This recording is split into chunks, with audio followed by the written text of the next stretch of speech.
Merci Père pour le privilège que tu m'accordes d'apporter la parole de Dieu, cette parole fraîche, cette parole qui fait du bien à nos cœurs. Merci pour chaque personne qui entendra cette prédication, car je sais qu'elle va recevoir de toi, car tu es bon, car tu es doux, car ton Esprit Saint est là et accompagne à chaque fois, chacune de nos prédications lorsque nous ouvrons la parole de Dieu. Tu es là, Saint-Esprit, je te remercie. Je te donne toute la gloire, Seigneur, pour tout ce qui va être fait, tout ce qui va être dit, tout ce qui va être accompli au plus profond des cœurs de ceux qui entendent ta parole aujourd'hui, dans le nom béni et puissant de Jésus-Christ. Amen. Amen. Chaque jour est un jour nouveau, n'est-ce pas? Chaque jour est un jour nouveau où la compassion de Dieu se renouvelle pour chacun. Le soleil se lève le matin et il se couche le soir. Dieu l'a décidé ainsi. C'est ainsi. Si chez vous, vous voulez essayer de parler avec votre plante, eh bien vous ne pourrez pas, parce que Dieu a créé la plante sans âme, sans parole. C'est ainsi. Vous pouvez même lever le poing contre Dieu et dire « Oh Dieu, dans cette situation, tu es injuste !» Vous pouvez le faire. Mais cela ne changera pas le cœur et la nature de Dieu, parce que Dieu a un cœur aimant et compatissant. C'est ainsi. Est-ce que nous connaissons la compassion de Dieu? Est-ce que nous avons déjà senti la compassion de notre tendre Père Céleste? Amen. La Bible est le livre qui révèle le cœur de Dieu. Et j'aimerais bien sûr vous parler aujourd'hui d'un sujet qui, je crois, va vous révéler la compassion de Dieu au plus profond de votre cœur. Nous allons bien sûr lire la parole. Et la lire, c'est bien. Lire la parole, il faut. Parce qu'à ce moment-là, nos oreilles entendent. Et à ce moment-là, notre foi grandit. Et lorsque nous la lisons, nous allons savoir. Et le savoir est bien. Parce que nos oreilles entendent. Et notre foi grandit. Mais le vivre, c'est mieux. Tu peux dire à la personne à côté de toi, le vivre, c'est mieux. Le vivre, c'est mieux. Parce que lorsque nous vivons, c'est notre cœur qui est touché.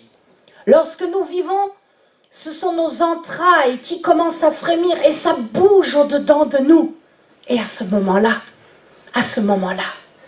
la compassion en nous grandit.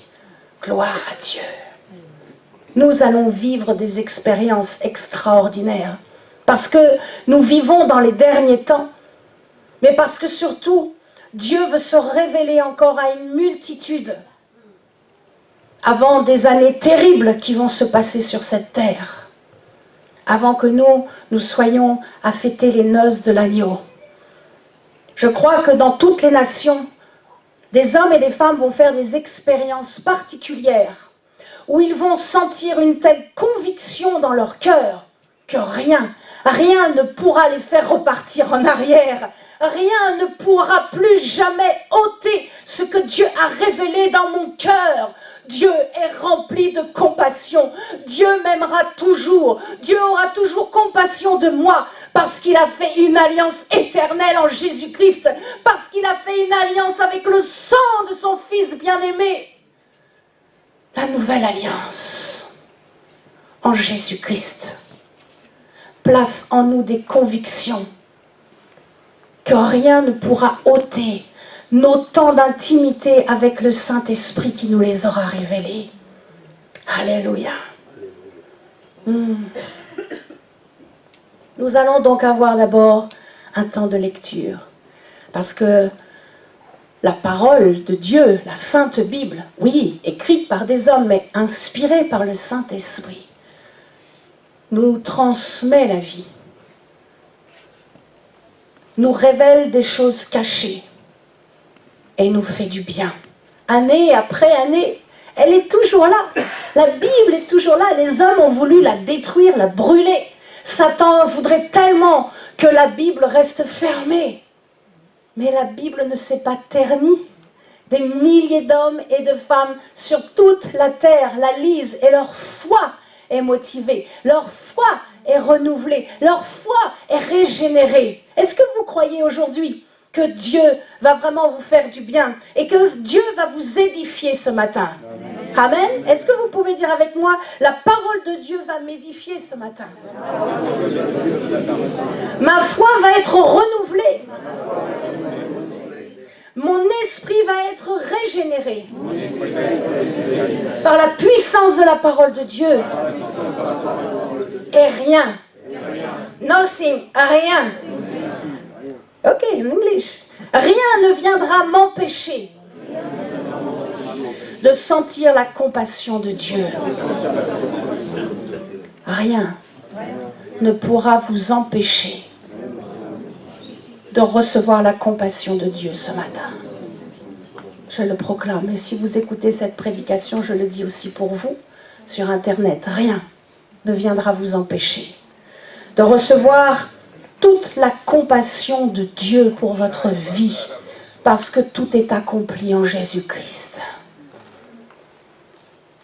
Avant que le pasteur indigné me dise d'aller prier pour mes 2 sœurs qui sont là, j'avais vu déjà sur vous, il y avait une grâce.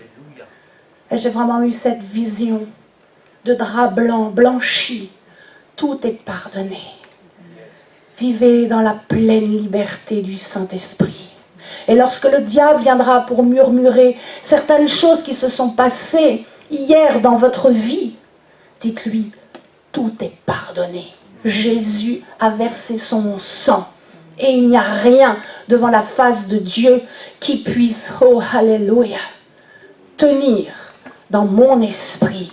Je suis libre. Je suis libre. Amen. Ésaïe 54, versets 7 et 8. Première lecture. Ce n'est pas trop mon habitude de faire plusieurs lectures, mais le Saint-Esprit m'a conduit comme cela. Et le temps de lecture vraiment est là pour édifier ma foi. Amen. La vôtre et la mienne. C'est ça qui est bien avec le Seigneur. Ésaïe 54, versets 7 et 8. Quelques instants, je t'avais abandonné, mais avec une grande affection, je t'accueillerai. Dans un instant de colère, je t'avais un moment dérobé ma face.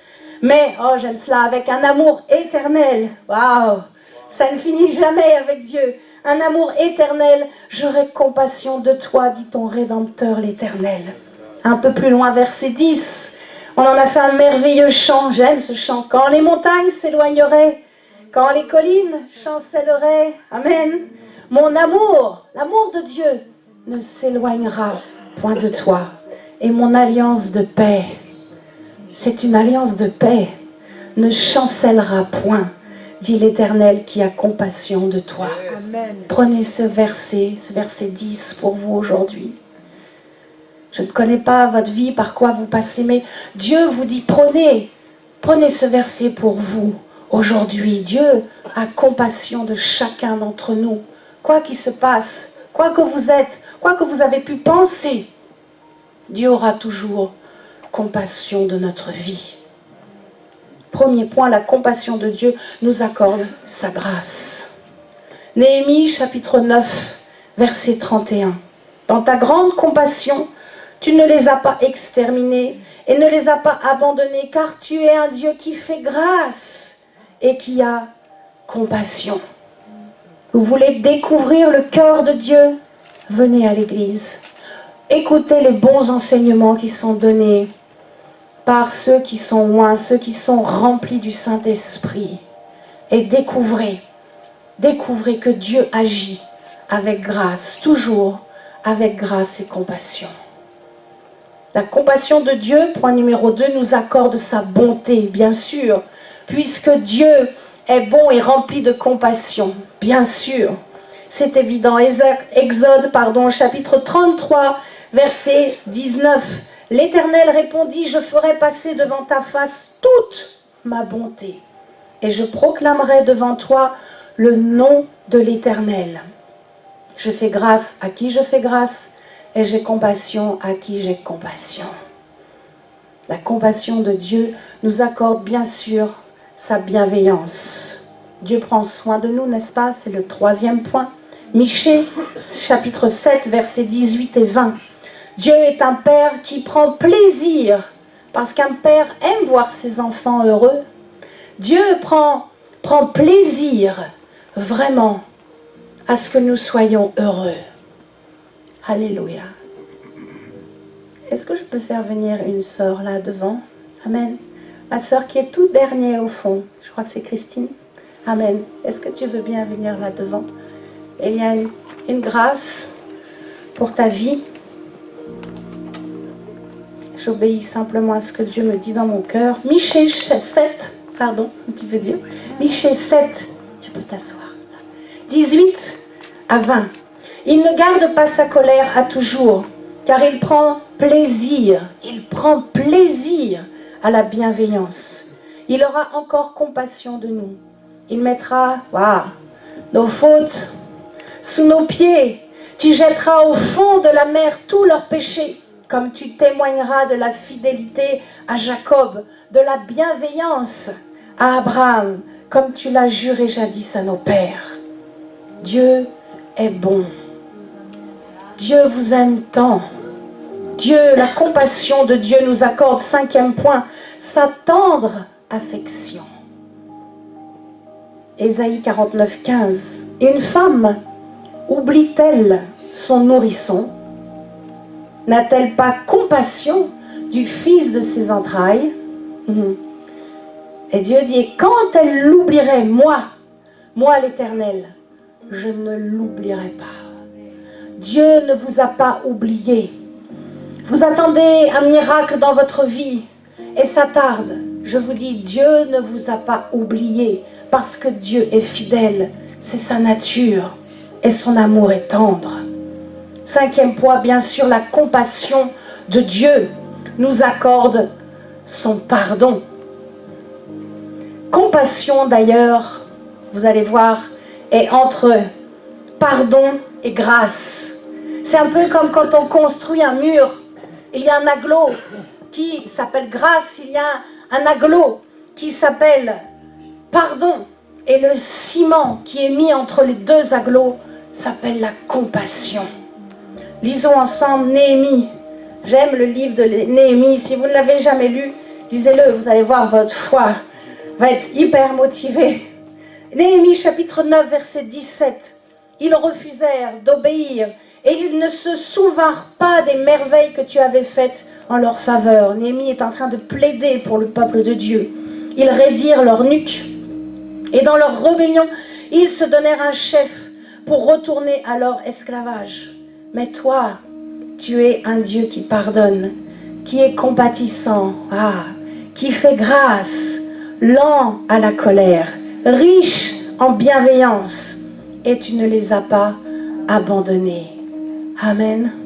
Dieu ne vous oublie pas et Dieu ne vous abandonnera jamais. Paul dira dans Éphésiens chapitre 4, 32, « Soyez bons et pleins d'affection les uns pour les autres. Pardonnez-vous réciproquement, comme Dieu vous a pardonné par le Christ. » La compassion est le lien entre la bonté et le pardon. Nous sommes les bien-aimés. Nous sommes les bien-aimés de Dieu. Vous êtes bien-aimés de Dieu. Quoi que vous ayez dit, fait, pensé, vous êtes bien-aimés de Dieu. Nous avons reçu en Jésus-Christ la grâce, la bonté, la bienveillance. Nous recevons la tendresse, le pardon et bien sûr la guérison. Parce que Dieu est un Père rempli de compassion. 6e et dernier point, la compassion nous accorde, et vous l'avez déjà deviné depuis le début, son amour. Dieu nous accorde son amour. Réfléchissez juste un court instant. Nous, les évangélistes, nous connaissons bien le verset de Jean 3,16. Dieu a tant aimé le monde. Je crois que si Dieu n'avait pas autant de compassion, Dieu le Fils ne serait pas venu sur terre. Les entrailles de compassion du Père, du Créateur, de celui qui vous donne le souffle de la vie, vous a tellement aimé qu'il a donné Jésus-Christ. son Fils bien-aimé. Il est Dieu, Jésus est Dieu. Et lorsque Jésus voyait les foules, il était ému de compassion. Lorsqu'il voyait les estropiés, les pauvres, les lépreux, ceux qui étaient malades, il était ému de compassion. Dieu a tant aimé le monde, Dieu vous a tant aimé qu'il a donné Jésus-Christ, afin que vous croyiez en lui et que vous ne périssiez point, que vous ayez la vie éternelle. La vie éternelle est simple. Il suffit simplement de croire dans le sacrifice de Dieu lui-même pour vous. Rien à payer. N'est-ce pas merveilleux? Quelle compassion parfaite Dieu a pour nous. Vous savez, celui qui veut vraiment aimer selon Dieu, il a le désir de protéger et de sauver. C'est vraiment l'appel de la compassion qui vient en nous lorsque nous avons le désir de protéger et d'aller sauver ceux qui se perdent. Laissez-moi avec le Saint-Esprit, nous allons voir cela de plus près. Le premier exemple, c'est Moïse. Souvenez-vous de Moïse. Il voulait sauver cet Hébreu. Il y est allé de tout son cœur. Et en voulant sauver cet Hébreu de l'esclavage, il en a tué l'Égyptien. Il fallait que Moïse parte. Il fallait que Moïse aille dans un temps de désert, un temps de solitude. Il fallait que Moïse rencontre Dieu au buisson ardent, afin qu'il n'ait plus une compassion charnelle, mais une compassion selon Dieu. Un autre regard sur les hommes et sur les femmes, un autre regard sur ceux qui sont autour de nous. Regardez comment Moïse a agi. J'aime ce passage, Exode chapitre 34, verset 6. L'Éternel passa devant Moïse en proclamant l'Éternel Dieu compatissant et qui fait grâce, lent à la colère, riche en bienveillance et en fidélité. Verset 8. Moïse s'empressa de s'incliner à terre et de se prosterner. De se prosterner. Lorsque la compassion de Dieu vient et touche nos entrailles, cela nous met dans une attitude d'humilité, une attitude de reconnaissance, une attitude d'action de grâce, une attitude d'adoration devant sa majesté. Plus je vis jour après jour, je dis Seigneur, c'est ce que je désire ardemment. Être dans l'action de grâce et être dans l'adoration. Concrètement, peut-être vous allez me dire, ok évangéliste, comment je peux vivre cela, la compassion de Dieu? Concrètement, sur vos genoux, dans une attitude humble, dans une attitude de reconnaissance et dans une attitude vraiment repentante. Proverbe 28, 13, celui qui confesse et délaisse ses fautes trouve de la compassion. Quoi que vous ayez pu faire, ne laissez plus l'ennemi vous accuser. Quoi que vous ayez pu subir, quoi que vous ayez pu aller dans le sens de ce que l'ennemi ou de votre chair a dit, laissez cela. Dieu vous a déjà pardonné parce que Dieu a un cœur de compassion. Jésus, je me sens si faible, j'ai honte de ce que j'ai fait. Jésus, viens à mon secours, je n'en peux plus. C'est peut-être votre cri. Si c'est le cas, sachez que Jésus a donné de sa vie, de ce que son sang plaide. Oui, le sang de Jésus parle, le sang de Jésus plaide pour chacune de nos erreurs, pour chaque manquement, à chaque fois que nous ratons quelque chose. Qui prendra votre condamnation? Est-ce que moi je l'ai prise? Non. Avez-vous pris ma condamnation? Non. Seul Jésus-Christ l'a fait pour chacun d'entre nous. Seul Jésus-Christ l'a fait. Seul Jésus-Christ a absorbé nos péchés, nos iniquités, nos transgressions. Seul Jésus-Christ a payé ce prix pour vous personnellement, afin que vous puissiez vous redresser. Il faut dire, je suis fils, je suis fille de Dieu. Je ne suis plus fils et fille du monde. Je suis fils et fille de Dieu. Alors aujourd'hui, je veux encore davantage de ta compassion. Aujourd'hui, je veux encore ressentir de ta compassion, afin que demain, je puisse témoigner de la compassion à ceux qui se perdent, à ceux qui loupent, à ceux qui ont fait des erreurs, à ceux peut-être qui m'ont mal parlé, qui n'ont pas encore saisi, eux aussi, comme moi hier, la compassion de Dieu. Dieu vous aime tant. Dieu t'aime tant. Je voudrais vous encourager à ne pas regarder à moi, ni au pasteur, ni aux personnes autour de vous. Et lorsque vous allez rentrer chez vous, à lever simplement les yeux vers Jésus-Christ qui est dans le ciel. Il est notre avocat. Que vous soyez un homme ou une femme, jeune, plus âgé, pauvre ou riche, Jésus intercède pour chacun d'entre nous. Il intercède pour chaque membre de votre famille, pour vos amis. Il intercède pour la France. Il intercède pour les nations. Jésus est notre avocat, rempli de compassion. Et je vous dis que quiconque lève les yeux vers Jésus ne mourra pas, il vivra. Parce que Jésus, c'est la grâce parfaite. Jésus, c'est la grâce parfaite. Dis avec moi, Jésus-Christ, tu es la grâce parfaite. Nous n'avons pas un souverain sacrificateur incapable de compatir à nos faiblesses. Hébreux chapitre 4, verset 15.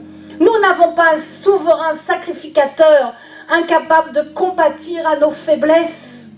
Mais il a été tenté comme nous, à tous égards. Lui, le Fils de Dieu, il a été tenté à tous égards.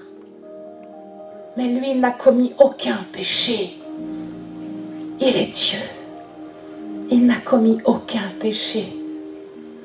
Jésus est la grâce parfaite. Même si ton mari t'aime de tout son cœur, même si tu as tout ce qu'il te faut sur la terre, si tu ne connais pas l'amour de Jésus-Christ, tu ne connais pas l'amour parfait. Alléluia. Jésus-Christ est la porte ouverte éternelle entre le pardon de Dieu et nous pour celui qui se repent de ses péchés. Jésus guérissait. Jésus enseignait. Jésus est le chemin qui nous fait trouver la compassion de notre tendre Père céleste. Personne n'a vu Dieu. Même Moïse ne l'a pas vu sa face. Personne n'a vu Dieu. Plusieurs ont déjà vu Jésus-Christ. Jésus-Christ peut venir et vous parler juste quelques mots, simples mots, ou peut-être juste vous toucher. Mais pour tous ceux qui sont comme moi, je n'ai pas vu Jésus, mais par la parole, par la puissance, la vérité de la parole, mon cœur est touché, mes entrailles sont secouées, parce que je sais que Dieu aura toujours compassion de moi. Alléluia. Vous savez, la chair n'aime pas agir avec compassion. L'esprit de la chair, c'est l'apitoiement, la vengeance. Je ne suis pas la seule, je pense qu'il y en a d'autres aussi qui aimeraient des fois se venger. Mais la loi de l'esprit, c'est le pardon.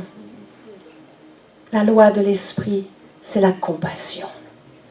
Amen. Je me souviens, il y a quelques jours, je revenais de chez le boulanger, j'avais été acheter ma petite baguette de pain, et je vois au loin un petit monsieur qui tire son trolley, son caddie, je ne sais pas comment vous appelez ça. Il avait du mal, et il s'arrête pour, jeté les bouteilles dans la citerne. Et le trolley est parti, et mon petit monsieur est parti, pouf, comme un Mickey, allongé sur le trottoir. J'ai dit, mais mon petit monsieur, qu'est-ce qui vous arrive? Il vous faudrait une canne à votre âge. Alors j'ai aidé ce monsieur à se relever. Et je lui ai dit, mais c'est déjà une grâce de Dieu, vous pouvez aller faire vos courses. Et là, la porte était ouverte, j'ai pu lui témoigner de Jésus-Christ. Il est reparti, le visage rayonnant. Je crois que nous ne devons pas oublier un semeur sorti pour semer. N'importe où vous allez, ne visionnez pas la personne, visionnez son âme. Son âme a sauvé. Il y a plusieurs années, une femme m'a vraiment fait beaucoup de mal. Et cette femme, un jour, je l'ai invitée chez moi, à ma table. Je lui ai témoigné de ma vie, je lui ai témoigné de Jésus-Christ, parce que je n'ai pas visionné le mal qu'elle m'a fait. J'ai visionné son âme, afin qu'elle ne parte pas en enfer. Je vous dis, nous ne devons plus envoyer le feu sur nos ennemis, mais nous devons sur nos genoux prier et dire, Seigneur, aie pitié d'eux.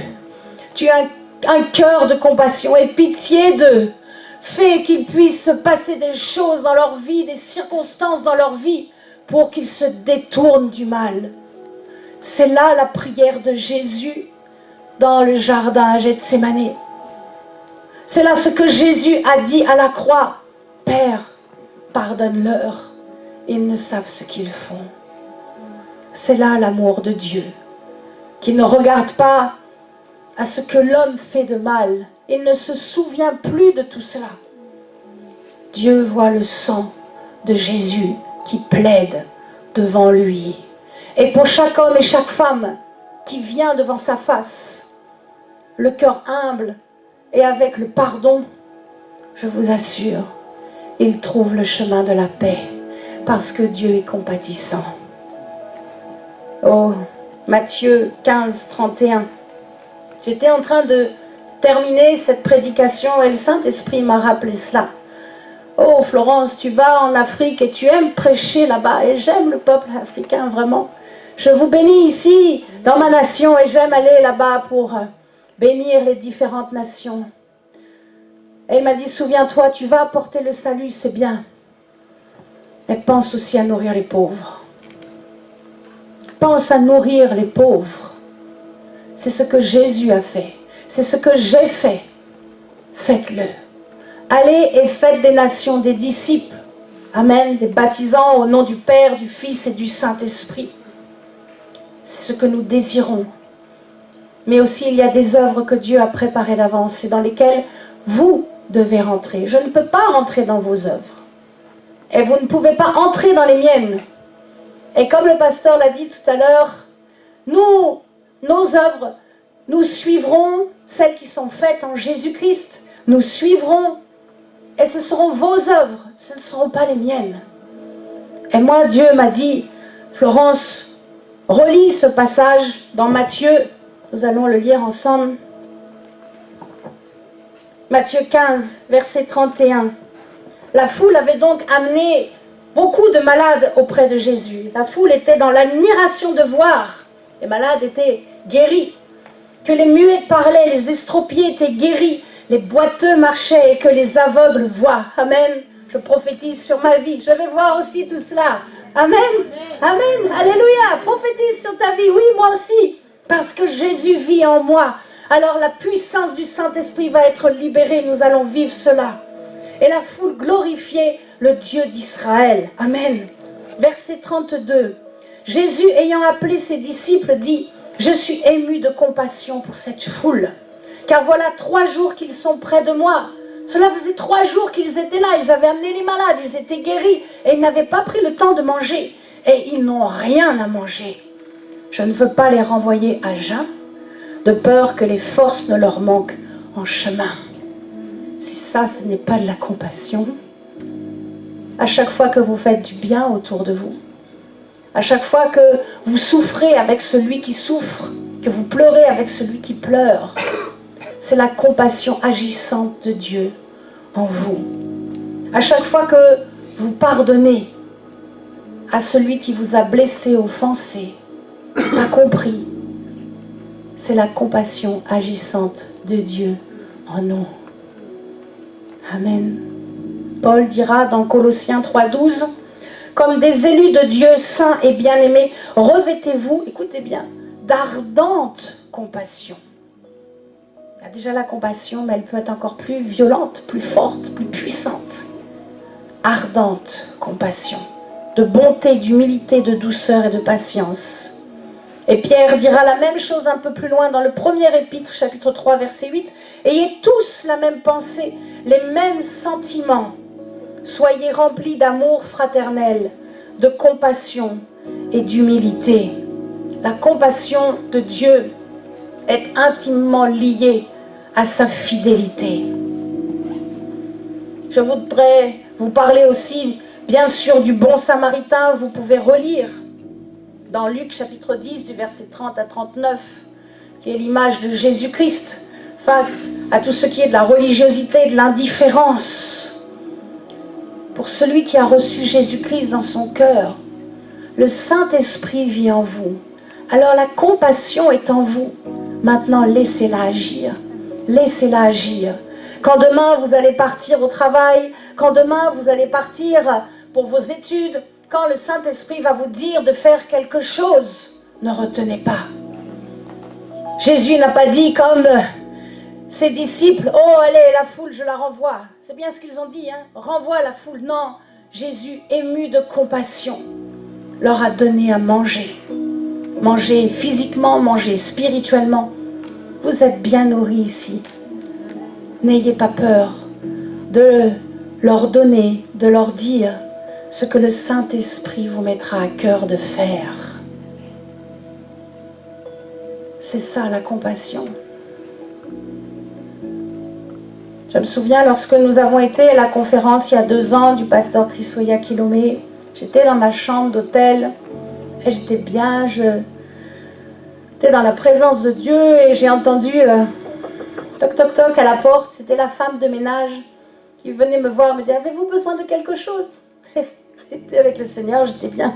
Je fais non, grâce à Dieu, j'ai besoin de rien.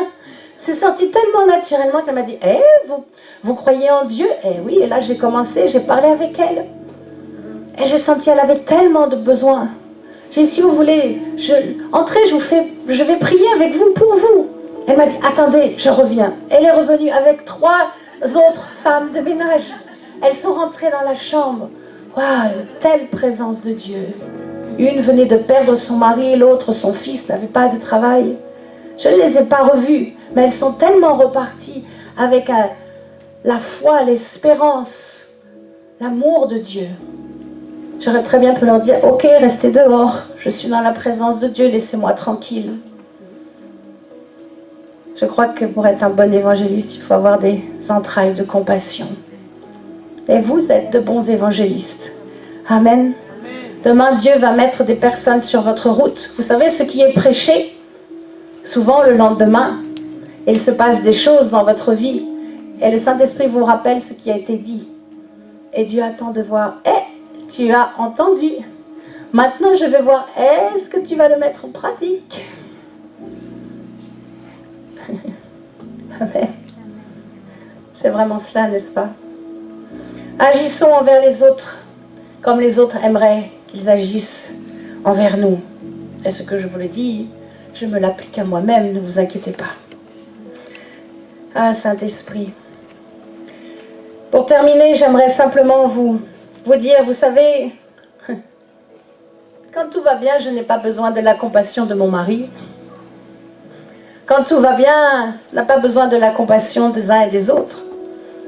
C'est lorsqu'on doute, lorsque y a des temps qui sont un peu plus difficiles, lorsque le diable vient un peu nous chatouiller, nous embêter, à ce moment-là, j'ai besoin des paroles encourageantes, des paroles de foi. À ce moment-là, j'ai besoin de votre compassion. Amen. Je parlais il y a quelque temps avec un ancien sportif de grand niveau qui est arrêté. Et il me disait, tu vois, Florence, ce que je trouve curieux dans les matchs, que vous alliez voir un match de foot, de rugby, de basket, vous savez combien j'aime le basket, d'abord parce que c'est un sport qui a été créé par un pasteur, et ensuite parce que mon fils en pratique, et je trouve que c'est un très bon sport pour les enfants, et pour les plus grands. Et il me disait, tu vois, ce qui est impressionnant, quand un match est près de se terminer, qu'il reste, allez, 1 minute 50, 2 minutes, et les joueurs sont en train de perdre de 1 ou 2 points. Écoute bien les paroles du coach, ce qu'il a dit. Le coach a dit, allez les gars, oh, vous perdez là, allez. Pourquoi il n'a pas dit des paroles positives en disant, hé les gars, allez, le match est à votre portée, le match est à gagner, allez-y. Est-ce que vous comprenez la différence? Et il y a des paroles qui sont négatives, qui nous bloquent et qui nous empêchent d'avancer. Les paroles qui sont encourageantes, les paroles qui sont des paroles de foi, les paroles appuyées sur les promesses de Dieu, ces paroles nous font propulser pour aller vers l'avant et pour aller en gagner d'autres et pour leur dire que Jésus revient bientôt, que Jésus les aime et que Dieu est rempli de compassion. J'ai commencé une nouvelle série pour les femmes qui s'appelle sur YouTube « Partage entre femmes » et la prochaine émission sera sur la puissance de nos paroles. Amen. Pasteur en a parlé ce matin. Regardez comment Jésus parlait.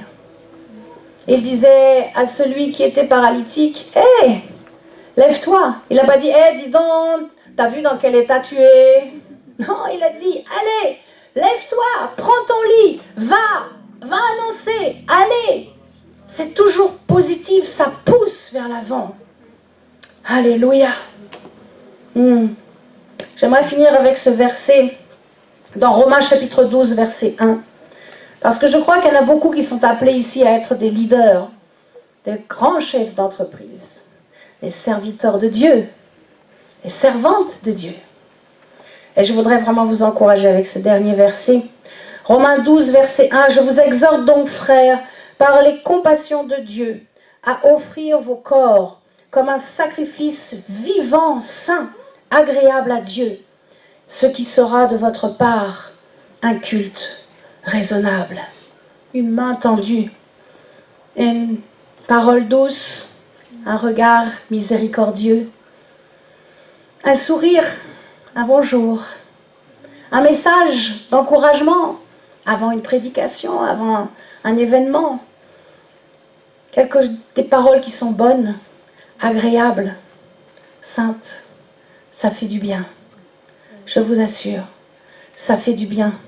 Et c'est ce qui montrera la différence entre ceux qui vivent avec Jésus-Christ et ceux qui ne vivent pas avec. La vraie compassion, c'est celle qui vient de Dieu et qui nous fait vibrer au-dedans, pour conclure. Les entrailles de compassion sont vitales, sont vraiment vitales pour aimer Dieu et pour entrer dans vos œuvres qui sont préparées d'avance. Alors si c'est votre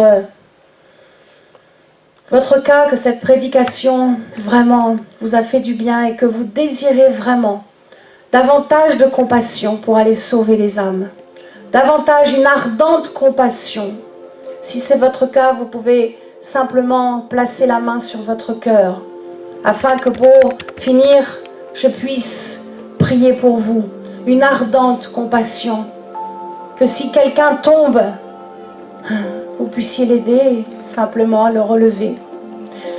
Que quelqu'un qui a quitté l'église depuis des années, que nous ayons les bras ouverts avec compassion, sans jugement, sans accusation, mais que nous puissions l'accueillir avec amour. C'est ce que Jésus aurait fait. Il a dit à Pierre, mais pourquoi tu as coupé cette oreille? Et il l'a guéri. Jésus ne faisait que du bien. Comme l'a témoigné notre frère Pierre-Emmanuel, Jésus ne faisait que du bien. Il n'est que bonté. Alors si c'est votre cas, vous pouvez placer simplement. Dieu vous voit, vous savez, moi je n'ai pas besoin. C'est dans votre intimité de plus de compassion. Cette compassion qui nous nous permet de nous offrir à Dieu lui-même, qui nous offrons nos corps à Dieu lui-même comme un don pour les autres, comme Jésus-Christ a fait pour nous. Si c'est votre cas en cet instant, je prie vraiment que le Saint-Esprit vous visite et que le dépôt déjà qui est en vous puisse grandir, que cette compassion puisse encore s'élargir et qu'on sache que vous êtes un fils, une fille de Dieu, que rien ne vous arrête, ni l'apitoiement, ni un non-pardon, ni l'indifférence, que rien n'empêche à la compassion de se manifester en vous et par vous. En cet instant, recevez ces flots de compassion. Recevez ces flots de compassion sur votre vie pour aller sauver les perdus. Je le crois, je le crois. Dieu vous comble maintenant d'une ardente compassion pour ceux qui se perdent. J'aimerais pour terminer juste que nous puissions prier pour les membres de nos familles, ceux qui ne sont pas sauvés, persévérer.